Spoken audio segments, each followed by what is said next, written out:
Bom dia, aqui é a Maria Fernanda Violatti, analista de fundos listados da XP, e esse é o Morning Call do dia 8 de junho de 2022.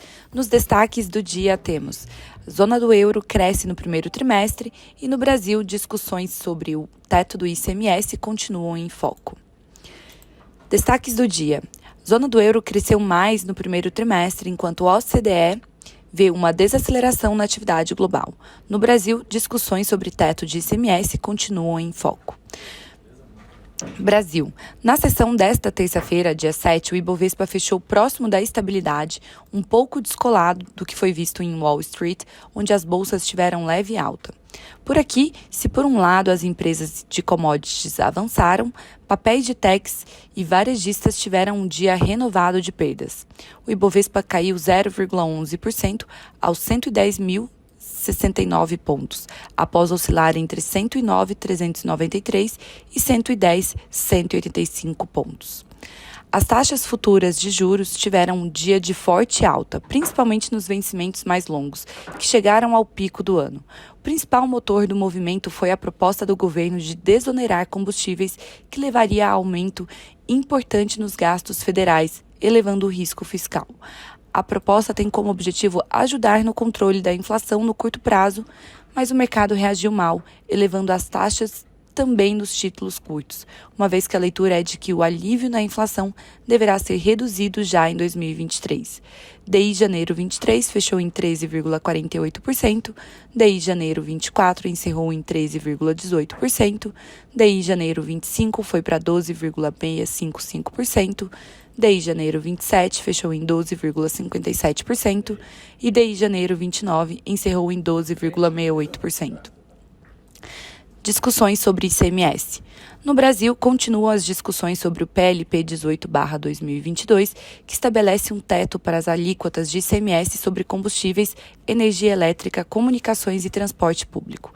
Governadores disseram ontem que as medidas propostas pelo governo, incluindo a redução para zero de alíquotas de diesel e GLP, podem trazer prejuízo de 115 bilhões anuais, segundo estimativas apresentadas pelos estados, e a compensação oferecida pelo governo federal não seria suficiente.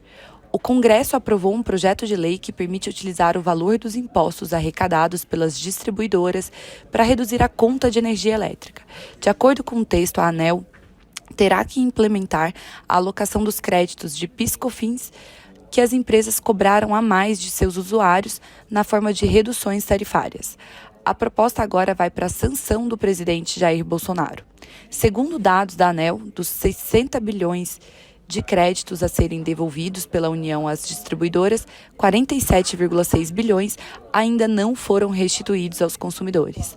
Nossa equipe econômica estima que usar todo o valor disponível poderia reduzir a inflação em 100 bips.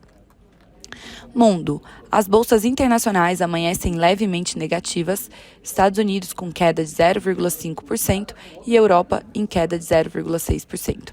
À medida que o sentimento dos investidores permanece fragilizado em relação aos temores em torno da inflação e perspectivas de uma possível política monetária mais restritiva do Federal Reserve, podendo causar uma desaceleração econômica.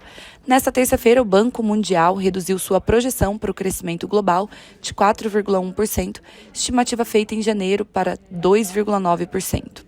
A organização alertou sobre o risco de estagflação à medida que o aumento dos preços das commodities e os problemas nas cadeias de abastecimento continuam limitando o potencial de crescimento dos países e a inflação global segue com pressão altista.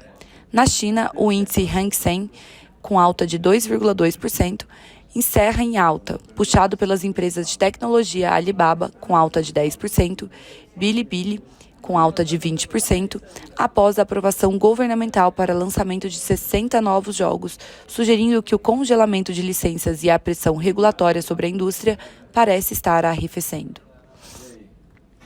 Crescimento global.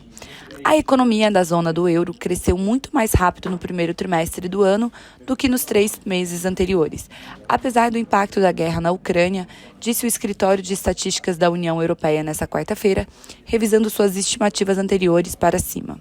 O crescimento do emprego na zona do euro também foi revisado para mostrar uma nova aceleração no período janeiro-março, em comparação com o trimestre anterior. Em sua leitura final, o Eurostat disse que o Produto Interno Bruto, o PIB, dos 19 países que compartilham o euro subiu 0,6% em relação ao trimestre anterior e teve uma expansão de 5,4% em relação ao ano anterior. Os números foram significativamente revisados para cima em relação a uma estimativa anterior divulgada em meados de maio, quando o crescimento trimestral da zona do euro foi estimado pelo Eurostat em 0,3% e a expansão anual era esperada de 5,1%. A economia do Japão encolheu um pouco menos do que inicialmente relatado no primeiro trimestre, pois o consumo privado permaneceu resiliente diante do ressurgimento de infecções por Covid-19 e as empresas reconstruíram seus estoques, compensando uma pequena queda nos gastos das empresas.